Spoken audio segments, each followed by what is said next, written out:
Bom dia, discípulos de Jesus, preparados para mais um encontro com o Mestre?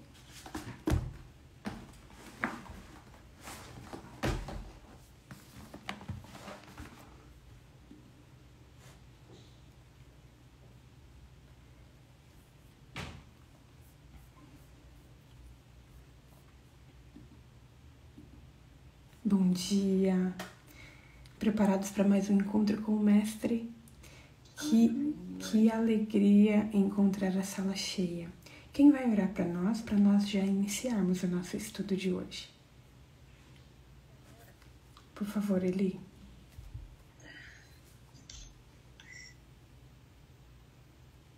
Os ventos podem estar no seu rigor e as águas podem levar-se em ondas, mas não temas. Ele tem conduzido no caminho certo para que você chegue à cidade em que habitará. Salmo 109. Obrigado, Senhor Jesus. Obrigado porque o Senhor tem uma promessa para nós. Promessa da sua volta. Estamos aqui, Senhor Jesus, como ao lar. Porque aqui não é o nosso lugar, estamos aqui de passagem. Estamos cada dia mais com Teu Espírito Santo, com o poder do Teu Espírito Santo. Nos desligando aqui dessa terra, Senhor, das tentações e distrações deste mundo, Senhor. Nós queremos estar preparados para a sua volta, Senhor. Estamos aqui unidas, Senhor, em fé, aprendendo mais sobre Ti, Senhor Jesus, Amém. Sobre Teus ensinamentos. Cuida de nós, Senhor. Cuida da Dai, Senhor Jesus, que tem passado as lições para nós. Dá a ela sempre muita saúde, Deus. Que ela possa continuar nesse propósito maravilhoso, essa missão que o Senhor a colocou. Abençoa esses dias, Senhor Jesus, e esteja conosco. É o que pedimos em nome do amor. Em seu amado Filho Jesus, e agradecemos. Amém, amém. Quero dar as boas-vindas para as pessoas que estão pelo Instagram também. E só vamos fazer uma recapitulação das coisas que nós aprendemos ontem. Então, ontem nós estudamos sobre um episódio muito especial, que para mim é um dos episódios mais especiais na Bíblia. Alguns pais haviam trazido seus filhos para serem abençoados por Jesus. E nós vimos ontem que essa era uma prática comum dos judeus. Só que os discípulos queriam impedir. Os discípulos achavam que o que Jesus estava fazendo de ensinar os adultos era mais importante do que parar para atender algumas crianças. Só que nós vimos ontem que as crianças são muito especiais para Jesus. Por isso ele deixou tudo que ele estava fazendo. Ele falou assim, não impeçam de vir a mim. Deixem que venham a mim. Porque Jesus considerava as crianças muito especiais. Então, nós vemos que no estudo de ontem, que Jesus ele está disposto a abençoar todas as crianças que vêm até ele. E nós fomos convidados ontem a fazer qualquer coisa para levar os nossos filhos a Jesus, para levar as crianças que estão à nossa volta a Jesus. E nós fomos alertados para não atrapalharmos com que as nossas crianças se acheguem até Jesus. E o que será que aconteceu depois desse momento especial onde Jesus ensinou os seus discípulos ali que as crianças, sim, são muito importantes para ele. E ele terminou a sua fala ontem falando assim, olha, delas é o reino dos céus. E o que acontece depois? Eu quero convidar vocês a abrir a Bíblia em Mateus capítulo 19. Mateus capítulo 19, nós vamos ler a partir do versículo 16. E vocês podem encontrar também este relato no livro de Marcos, capítulo 10, a partir do versículo 17, e em Lucas, capítulo 18, a partir do versículo 18. Então, nós vamos ler o relato de Mateus. Mateus, capítulo 19, a partir do versículo 16, diz assim: E eis que alguém, aproximando-se de Jesus, lhes perguntou: Mestre, que farei de bom para alcançar a vida eterna? Jesus respondeu: Por que você me pergunta a respeito do que é bom? Bom só existe um, mas se você quer entrar na vida eterna, guarde os mandamentos. E ele lhe perguntou: Quais? Jesus respondeu: não mate, não cometa adultério, não furte, não dê falso testemunho, honre o seu pai e sua mãe e ame o seu próximo como você ama a si mesmo. O jovem disse: tudo isso eu tenho observado, o que me falta ainda? Jesus respondeu: se você quer ser perfeito, vá, venda os seus bens, dê o dinheiro aos pobres e você terá um tesouro nos céus. Depois, venha e siga-me. Mas o jovem, ouvindo estas palavras, retirou-se triste, porque era dono de muitas propriedades. Então o relato começa dizendo que alguém se aproxima de Jesus. Isso significa que aquela pessoa provavelmente havia presenciado a bênção das crianças. E essa atitude, ver essa atitude tão amorosa de Jesus, foi a motivação principal para ele ter coragem, para ele se achegar a Jesus, para ele compreender mais acerca da salvação. Esta pessoa que foi até Jesus normalmente é denominado na Bíblia como jovem rico. Eu não sei se na Bíblia de vocês, mas na minha Bíblia o subtítulo está o jovem rico.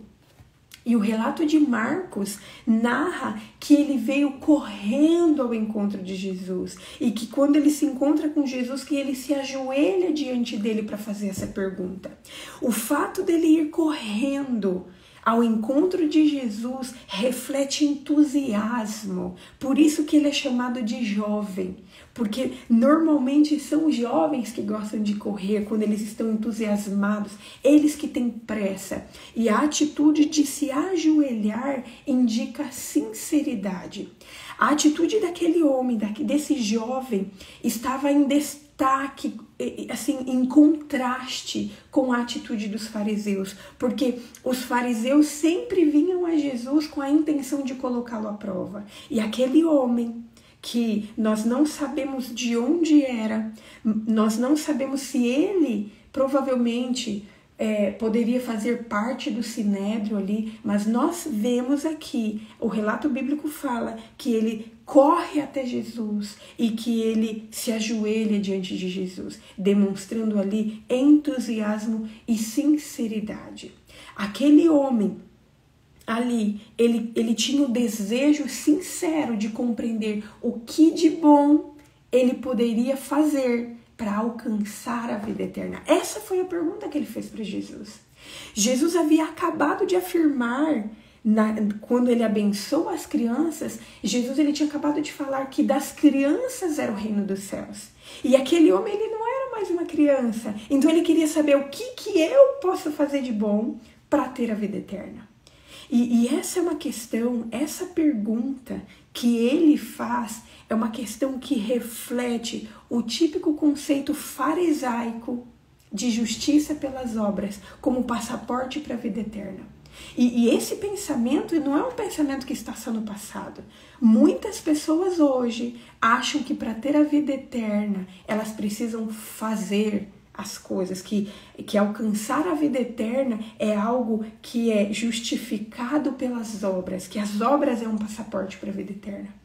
E aquele homem, ele havia cumprido minuciosamente todos os requisitos da lei, pelo menos de maneira formal, e também todas aquelas coisas que os rabinos haviam impostos, mas ele estava ciente de que faltava alguma coisa na sua vida. Por isso que ele vinha até Jesus. Ele fala, o que eu posso fazer? O que de bom eu posso fazer para ter a vida eterna? Esse homem admirava Jesus e provavelmente ele queria seguir a Jesus. E nós vamos ver no final o que indica que ele queria seguir a Jesus. E ele queria ser um discípulo dele. E por isso ele queria saber o que ele precisava fazer de bom para herdar a vida eterna. E Jesus, ele começa a sua resposta. E Jesus, ele começa a sua resposta com um questionamento. E Jesus, no versículo 17, diz assim, por que você me pergunta a respeito do que é bom? Bom só existe um, mas se você quer entrar na vida, guarde os mandamentos. Jesus aqui, ele começa ajustando a cosmovisão daquele homem para o fato de que a bondade é uma característica unicamente de Deus. E então Jesus, ele fala para aquele homem guardar os mandamentos. Nós temos que compreender que é da vontade de Deus que as pessoas reflitam o seu caráter. E o caráter de Deus, ele pode ser resumido em uma só palavra, que é amor. Para refletir o caráter de Deus, nós precisamos amar a Deus de todo o nosso coração, de toda a nossa alma, com todas as nossas forças, de todo o nosso entendimento. E nós devemos amar ao nosso próximo como a nós mesmos. E tudo isso está expresso nos 10 mandamentos. Quando nós olhamos os 10 mandamentos, nós vemos que os 4 primeiros mandamentos diz respeito ao amor a Deus. E os outros 6 mandamentos diz respeito ao amor ao próximo. Se perguntarmos como nós podemos amar a Deus e ao nosso próximo como a nós mesmos, Deus, ele nos dá a resposta por meio dos mandamentos. E todas as vezes que nós olhamos e que nós estudamos a vida de Jesus, nós vemos que Cristo, enquanto ele estava nessa terra, ele explicou e ele exaltou os mandamentos. E também nós vemos isso no Sermão do Monte. Quando nós estudamos a fundo o Sermão do Monte, todas as leis civis que foram escritas por Moisés no Velho Testamento, todas as instruções de Cristo e dos apóstolos que estão no Novo Testamento, esclarecem as exigências divinas que foram estabelecidas nos 10 mandamentos. E esses mandamentos, essas exigências, elas precisam se aplicar aos problemas práticos da nossa vida. Guardar os mandamentos de Deus tem a ver com aquilo que nós fazemos de prático na nossa vida. Aquele homem professava amar a Deus, mas o verdadeiro teste de amor deveria ser visto, ser encontrado ali no trato dele com os seus semelhantes. Por isso que aquele homem, quando Jesus fala assim, olha, guarde os mandamentos, aquele homem pergunta, quais? Quais mandamentos? E Jesus, ele responde assim, olha, continuação do versículo 18. Jesus responde, não mate, não cometa adultério, não furte, não dê falso testemunho, honre o seu pai e sua mãe e ame o seu próximo como a si mesmo. Jesus aqui, ele não está resumindo os mandamentos apenas a esses aqui. Ele cita 6. Ele cita exatamente os 6 mandamentos que estavam relacionados com o amor ao próximo, porque o problema daquele homem estava em relação a amar ao seu próximo. Por isso que ele fala essa lista e por isso que ele termina essa lista de mandamentos, citando esses mandamentos, dizendo, ame ao teu próximo como a ti mesmo. Esses preceitos de conduta iam no cerne do problema daquele homem. E a realidade é que ele não amava os outros como a si mesmo. E sabe qual era o problema? Olhem a resposta que aquele homem ele dá no versículo 20. Aquele homem fala o seguinte, tudo isso tenho observado. O relato de Marcos fala que aquele homem fala assim, olha, tudo isso eu tenho feito desde a infância. O maior problema daquele homem é que ele sentia que estava praticando tudo isso. Ele achava que já tinha praticado tudo que Jesus tinha pedido para ele. Mas na realidade, o que ele estava fazendo é que ele estava observando a letra da lei, mas não o espírito da lei. Ele fazia aquilo que a lei falava, mas ele não fazia de todo o coração. E o maior problema é que ele não conseguia enxergar a verdadeira realidade. E se enganava, achando que aquilo que ele fazia já era mais que suficiente.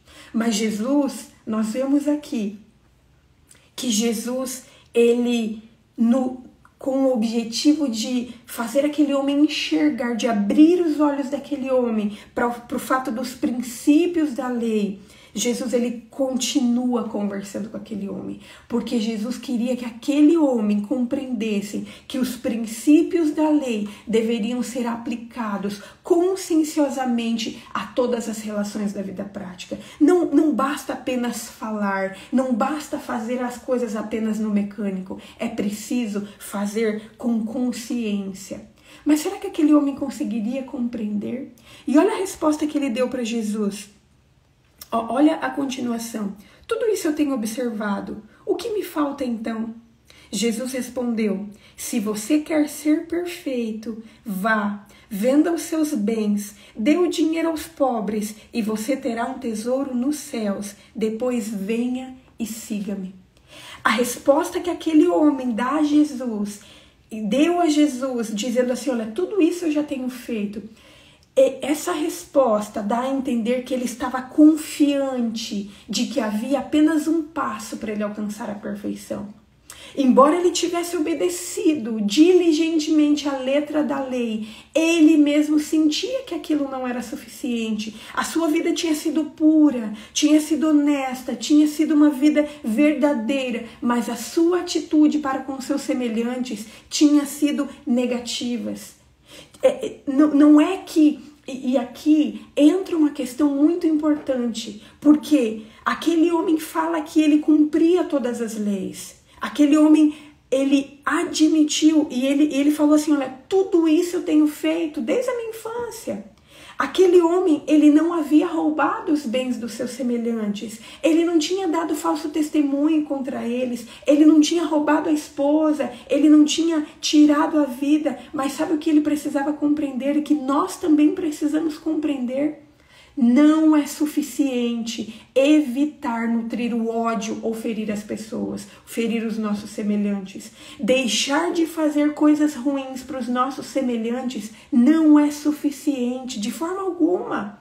O que nós precisamos compreender é que o Evangelho nos convida a amar o nosso semelhante, a amar como nós amamos a nós mesmos. Não adianta a gente deixar de fazer coisas ruins, nós precisamos amá-los.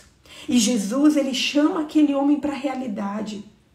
Porque Jesus queria que ele compreendesse que não adiantava ele cumprir a lei simplesmente por cumprir, era preciso praticá-la nas situações da vida. E é por isso que Jesus aqui no versículo 21 ele fala: se você quer ser perfeito, vá e venda os seus bens e dê o dinheiro aos pobres. Depois você venha e me siga.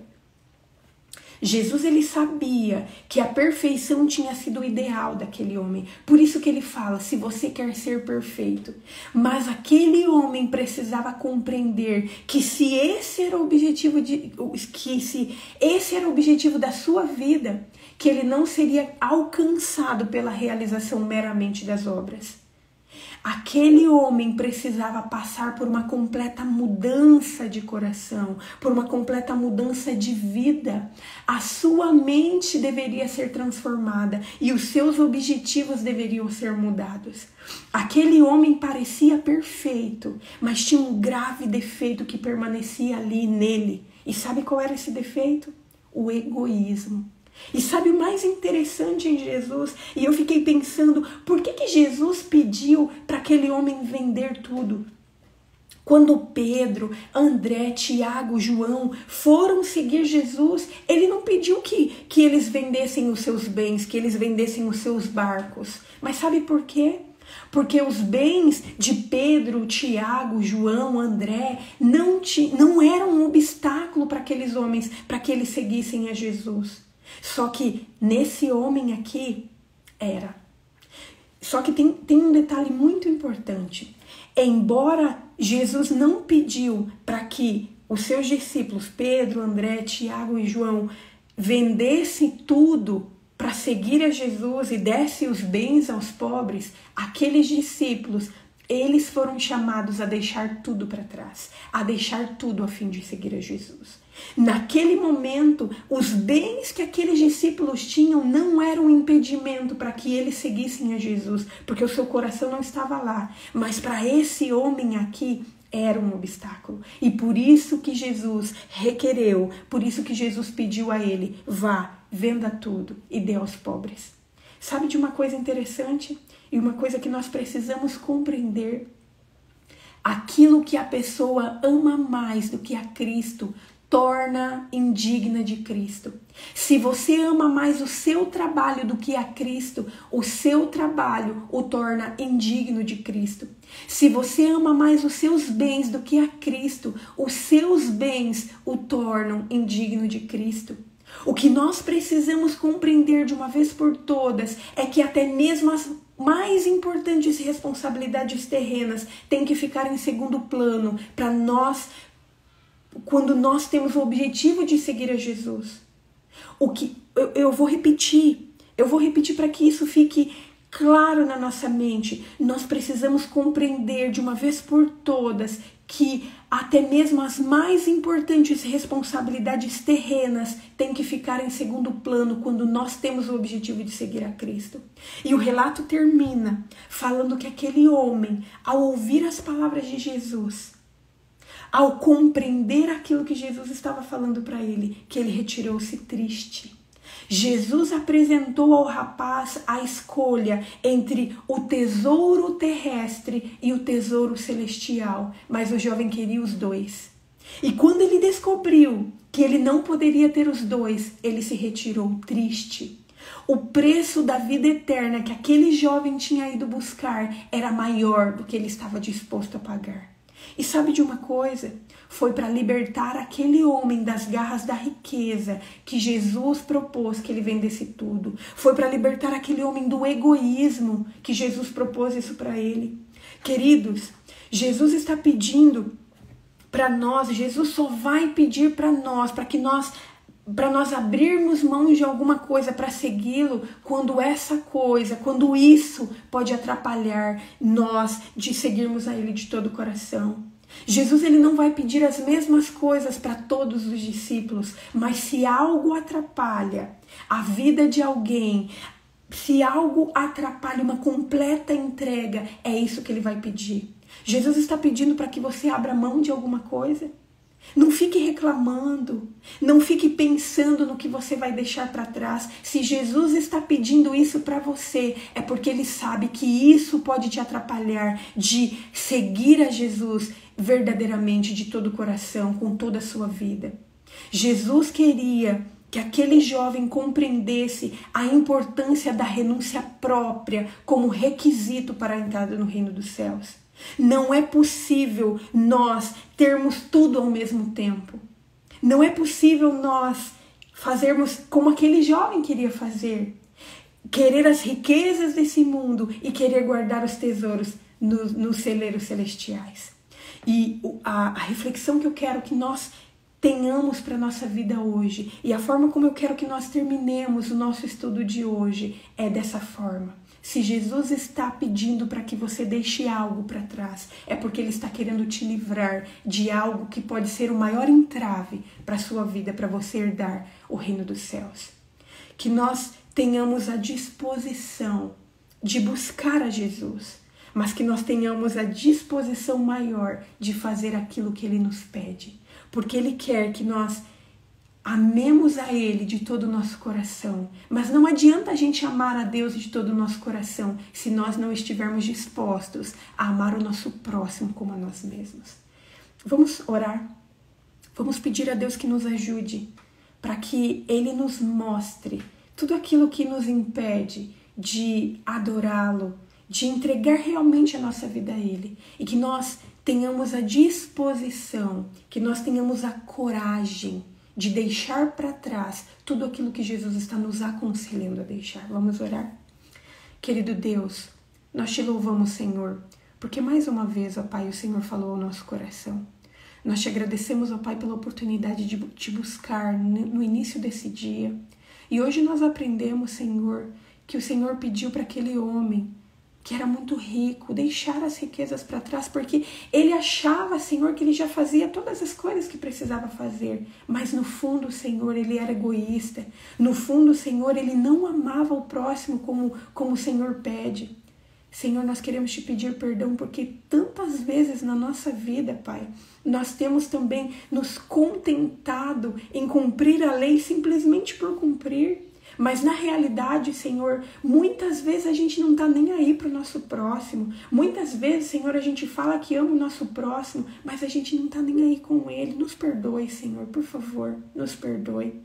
Senhor, hoje nós aprendemos que o Senhor só vai nos pedir para abrirmos mão daquilo que nos atrapalha. Por favor, Senhor, nos ajude a ouvir a Tua voz claramente e nos ajude a ter coragem para deixar para trás tudo aquilo que possa nos impedir de ter um encontro contigo verdadeiramente, tudo aquilo que pode nos impedir de ser um discípulo verdadeiro seu, ó Pai. Nós colocamos a nossa vida em tuas mãos, gratos por tudo que o Senhor já fez, gratos por tudo que o Senhor está fazendo e gratos por tudo que o Senhor ainda vai fazer. E tudo isso nós pedimos e agradecemos, em nome de Jesus. Amém. Amém. Queridos, foi um prazer estar com vocês hoje. Amanhã nos encontraremos mais uma vez para estudarmos o que Jesus explicou para os seus discípulos sobre isso, sobre esse encontro que ele teve com esse homem rico. Até amanhã, vamos continuar juntos, nos enchendo da palavra de Deus para sermos cheios do Espírito Santo. Tchau, tchau.